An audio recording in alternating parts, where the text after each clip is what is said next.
Fenomena pengibaran bendera serial anime asal Jepang One Piece semakin marak menjelang perayaan hari ulang tahun ke-80 Republik Indonesia.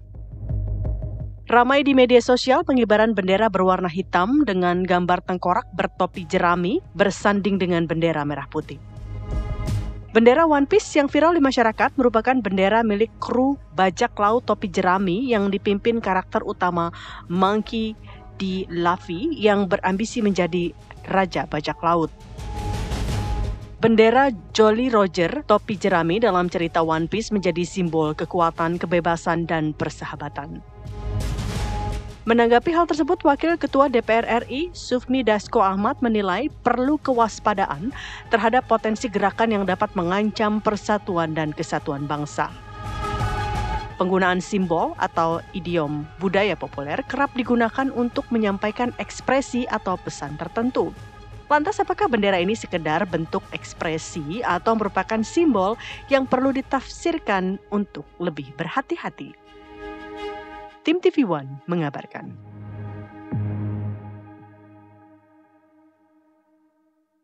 Kita juga mendeteksi dan juga dapat masukan dari lembaga-lembaga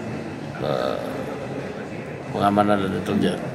Memang ada upaya-upaya yang namanya untuk memecah belah persatuan dan kesatuan bangsa. Himbauan saya kepada seluruh anak bangsa, mari kita bersatu. Justru kita harus bersama lawan hal seperti itu. Bang, berarti ini maksudnya ada gerakan sistematis untuk memecah gitu ya, Bang? Ya, itu ada gerakan sistematis untuk memecah belah kesatuan bangsa. Memang paling cocok hari Minggu itu nonton kartun biasanya. Ingat kan zaman dulu Andi Kumala kalau hari Minggu bangun pagi, udah di depan TV, minta sarapan roti sama mama kan begitu. Kita udah nontonin kartun, ada Doraemon, ada Shinchan, ada One Piece begitu yang saat ini ramai diperbincangkan karena ada pengibaran bendera Jolly Roger begitu yang ternyata ini bagi beberapa pihak dianggap sebagai suatu bentuk atau simbol perlawanan. Iya, tapi apakah benar ini simbol ekspresi perlawanan atau hanya sekedar gelombang budaya populer Jepang? Karena kan emang lagi tren ya anime, manga. Kita akan memperbincangkannya di Apa Kabar Indonesia Pagi bersama narasumber kita yang sudah hadir di studio. Ada Bang Henry Satrio, analis politik. Selamat pagi Bang Henry. Selamat pagi, salam nakama. Memang paling cocok mendatangkan Bang Hensa karena ternyata Bang Hensa ini wibu juga loh Andi Kumala, ini wibu. Gak semua tapi ngikutin. Ikutin dong One Piece. Ada. Oke. Tapi tidak hanya Bang Hensa, kita juga sudah terhubung dengan Bang Firman Subagio, politisi Partai Golkar. Selamat pagi Bang Firman. Selamat pagi Bang Firman. Assalamualaikum. Wassalam. Baik, kita tanya Bang Firman dulu menanggapi dari fenomena pengibaran bendera One Piece ini. Kalau tadi mengutip sedikit apa yang dinyatakan oleh Wakil Ketua DPR RI Sufmi Dasko, apakah Anda juga sepakat bahwa ini ada bentuk memecah belah bangsa dengan pengibaran bendera ini, Bang Firman? Baik, begini. Tentunya kami ingin menjelaskan kepada publik bahwa bendera One Piece ini kan bisa diartikan atau ditanya sebagai bentuk perlawanan ketidakadilan. Atau kemudian juga bisa diartikan bentuk perlawanan terhadap status quo. Nah, oleh karena itu, kalau kita melihat pengertian daripada bendera PIS ini, kita juga harus menyadari kondisi masyarakat kita yang tidak well educated, seperti sopir-sopir truk dan lain sebagainya, itu kan tidak memahami apa yang dimaksudkan ini. Tetapi di sisi lain, kami melihat bahwa yang terkait dengan bendera One Piece ini juga merupakan kreativitas dan ekspresi masyarakat. Namun ketika sebuah kreativitas dan ekspresi masyarakat yang mempunyai tafsir, mempunyai arti-arti tertentu, kalau ini tidak segera diantisipasi, maka masyarakat itu bisa salah memahaminya. Apalagi dalam situasi kondisi seperti sekarang ini yang sangat sensitif ya. Ada beras oplosan yang sedang dilontarkan oleh pemerintah. Dan kemudian juga ada hal-hal yang tidak, ya kami anggap tidak puas seperti di Pantura khususnya. Kenapa semangat spirit daripada sopir truk itu memasang, karena memang ada rencana larangan pemerintah untuk membatasi terhadap angkutan-angkutan yang begitu berat dan itu menimbulkan kerusakan jalan karena tidak ada pembatasan. Nah, oleh karena itu hal-hal seperti ini juga perlu menjadi perhatian publik. Jadi kita bukan reaktif, tapi kita antisipatif. Antisipatif agar masyarakat jangan salah menafsirkan. Apalagi kalau ini dikaitkan dengan peringatan HUT proklamasi yang ke-80. Harusnya HUT proklamasi ini kan kita rayakan dengan suka, ya, kita rayakan dengan penuh dengan hikmat, dengan ya kebahagiaan bersama, karena kemerdekaan ini sudah kita perjuangkan sekian lama, itu baru tercapai tahun 1945. Nah, harusnya ekspresi itu seperti itu. Kalau memang ada hal-hal yang terkait dengan ketidakpuasan publik, ya kita welcome, kita menerima kritik karena negara demokrasi di mana esensi demokrasi itu adalah adanya sebuah perbedaan. Ketika masyarakat itu ada sesuatu yang tidak puas, silahkan kita disampaikan kepada wakil-wakilnya yang ada di Jakarta, bahkan kami tidak segan-segan juga turun. Tapi saya merasa bahwa sebetulnya ini memang tidak perlu dibesar-besarkan, namun kita juga aparat keamanan, kemudian juga semua yang punya otoritas bisa memberikan ya edukasi, pembelajaran apa maksudnya pemasangan ini. Jangan sampai memprovokasi masyarakat ketika ini nanti ada gesekan-gesekan antara masyarakat karena dipolitisasi oleh pihak-pihak tertentu, kemudian dimanfaatkan untuk tujuan tertentu. Ini juga berisiko terhadap kemungkinan sampai terjadinya makar, itu yang saya sampaikan kemarin itu. Penjelasan saja adalah kenapa konteksnya ini One Piece ini dikaitkan dengan HUT proklamasi ke-80, bahkan benderanya itu dijejerkan. Itu yang tidak tepat bagi saya sebagai warga negara Indonesia. Saya mengatakan di mana-mana proklamasi kemerdekaan harus dinikmati. Ayo kita pesta kemerdekaan kita rayakan secara bersama-sama. Dan ini yang sekarang ini kami prihatin, dan tapi saya bersyukur bahwa saya dalam perjalanan dari mulai Jakarta kemarin ke Pantura sampai hari ini posisi saya masih di Kabupaten Pati, alhamdulillah tidak ada masyarakat yang terpengaruh. Kenapa? Kami juga mensosialisasikan pada masyarakat, tidak perlu ikut-ikutan tentang masalah hal-hal yang tidak kamu ketahui. Karena nanti kalau terjadi sesuatu, maka kamu akan terbawa larut kepada persoalan-persoalan kalau sampai itu menyimpang terhadap apa norma-norma aturan hukum. Ini yang penting harus dilakukan. Baik, Bang Firman, saya mau ke Bang Hensa langsung. Bang Hensa, apakah tidak berlebihan begitu ya pengibaran bendera Jolly Roger ini kemudian memberikan perhatian khusus dari pemerintah begitu?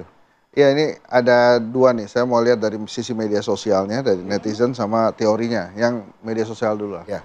Jadi asal muasalnya dimunculkan si Roger ini, ada beberapa netizen yang mengatakan bahwa ini memang bentuk protes kepada negara saat ini, tapi tidak ada kaitannya dengan 80 tahun Indonesia. Ya. Ini karena dalam waktu dekat itu ada beberapa kebijakan-kebijakan yang membuat masyarakat mengenyitkan dahi gitu ya. Misalnya rekening 3 bulan diambil alih negara walaupun sudah dibatalkan, 2 tahun tanah nggak digunakan, itu akan digunakan diambil negara. Ada wacana WA dan WA call akan digunakan lagi dengan sistem berbayar. Ada wacana amplop hajatan dipajakin. Kemudian ada lagi isu pengalihan data ke Amerika Serikat ya. Jadi macam-macam hal-hal itu yang muncul dan kemudian membuat masyarakat tergerak. Yang terakhir kan tentang kafe dan restoran tidak boleh lagi menyetel lagu-lagu Indonesia maupun Barat karena itu akan dikenakan hak cipta dan lain-lain. Jadi bentuk protes ini yang kemudian direspon dengan si Jolly Roger ini, karena dalam ceritanya memang Luffy dan kawan-kawan itu mereka kan melawan Celestial Dragon tuh ya, yang dianggap sebagai kekuatan global yang menindas masyarakat kecil gitu. Nah ini sebetulnya bentuk pertanyaan-pertanyaan. Nah responnya Bang Dasko tuh udah benar.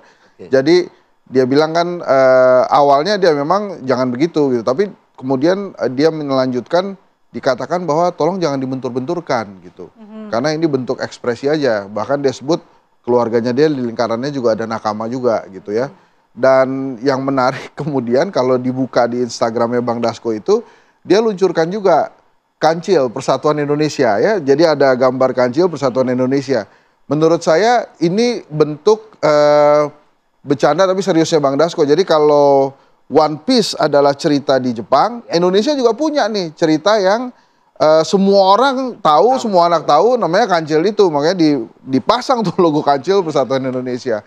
Nah, kalau dari sisi politik, Philips, ini ada kaitannya dengan teori revolusi keempat. Revolusi keempat itu adalah teori yang dikemukakan untuk menggambarkan bahwa adanya kemunculan kekuatan-kekuatan individu, kepentingan individu lebih besar daripada kepentingan-kepentingan yang ada kaitannya dengan sosial. Nah ini kan kalau ditarik ini tentang individu nih, pajak, apa namanya, amplop dipajakin dan lain-lain yang tadi kita sebutkan itu. Nah dari sisi marketing ini orangnya bagus juga yang nemuin kita pasang aja bendera Jolly Roger ini ngerti marketing 3.0 nih, karena di marketing 3.0 sekarang sih sudah sampai 5 ya. Tapi yang 3.0 ini, 3.0 ini, marketingnya itu mengedepankan aspirasi dan nilai-nilai di masyarakat gitu. Nah aspirasi ini memang ada di Jolly Roger. Film One Piece itu ya memang mengutamakan itu, ada kesaktian dan lain-lain. Tapi intinya adalah ini memang ingin menggambarkan keresahan di masyarakat. Ya komik anime Jepang atau manga ya, anime itu banyak sekali gitu. Ada Shinchan ya, ada Tapi One Piece Doraemon dan merupakan salah satu manga yang selalu masuk dalam daftar top 3 setiap bulannya untuk ditunggu-tunggu oleh masyarakat wibu. Iya itu naik banget after Netflix mengeluarkan versi originalnya ya, juga tuh. Betul. Nah itu malah makin banyak orang yang menyaksikan itu. Nah memang menarik. Setelah Naruto ada One Piece, cuma kan pertanyaannya ya salah satunya ya. Ya pertanyaannya kan kenapa kemudian harus manga Jepang yang kemudian naik di permukaan politik Indonesia. Sebelumnya Naruto, sekarang One Piece. Nah itu saya bicara juga dengan beberapa orang kenapa demikian, karena lebih mudah menggambarkan dan kemudian menghilangkan ketersinggungan politik. Jadi kalau pakai komiknya Indonesia dimungkinkan tuh sangat dekat tuh kan. Nanti mereka takut juga dia apain gitu, kena undang-undang ITE lah atau apa. Jadi ambilnya ceritanya ya yang di Jepang aja lah. Kan ada Konoha, terus sekarang ada Jolly Roger gitu ya. Jadi memang ekspresi-ekspresi yang disampaikan oleh netizen ini pasti ada kaitannya dengan kondisi saat ini di Indonesia. Nah Presiden Prabowo kan sudah melakukan antisipasi itu beberapa, misalnya kayak PPATK kemarin kepalanya dipanggil, kemudian dibalikin gitu ya. Nah mungkin yang lain-lain ini mesti direspon juga. Hal-hal yang kaitannya amplop hajatan dipajakin tuh mungkin akan, oh gitu sih gitu ya. Terus lagi apa namanya, ya hajatan kan mahal ya. Terus apalagi kalau WA dikembalikan dengan sistem berbayar, itu juga mungkin akan membuat masyarakat pusing juga. Makanya ini ya proses-proses ini disampaikan dengan protes-protes yang ya mereka ambil kali ini yang Jolly Roger. Emang keren sih. Saya juga bingung kok orang-orang dapat aja nih Jolly Roger ya.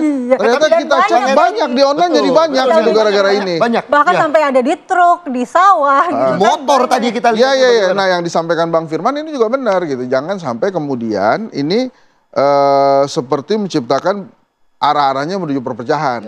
Tapi katanya netizen kita nih pinter juga gitu. Dia membaca apa yang dikatakan Gus Dur.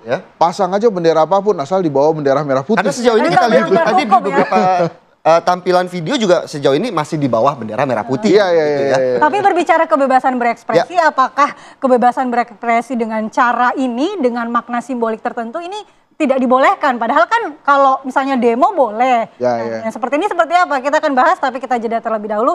Di Apa Kabar Indonesia Pagi.